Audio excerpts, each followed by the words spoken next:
Handa ka na bang sumama sa isang kapanapanabik na paglalakbay? Tara na tuklasin ang mga hiwaga ng ating inang kalikasan. Ang Earth ay hindi lamang isang planeta, ito'y isang buhay na sistema. Mayroon itong mga karagatan, bundok, kagubatan, at kalangitan na puno ng mga nilalang.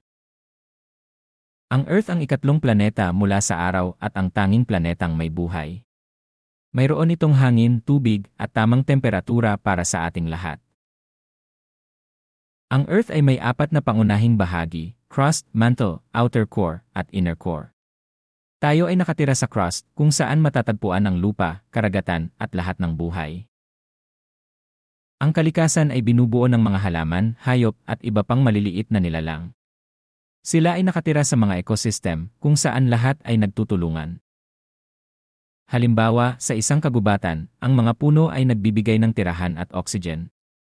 Ang mga hayop tulad ng ibon at squirrel ay nakatira sa mga puno. Ang mga insekto ay nagpaparami ng mga bulaklak. Ang tubig ay mahalaga sa lahat ng buhay.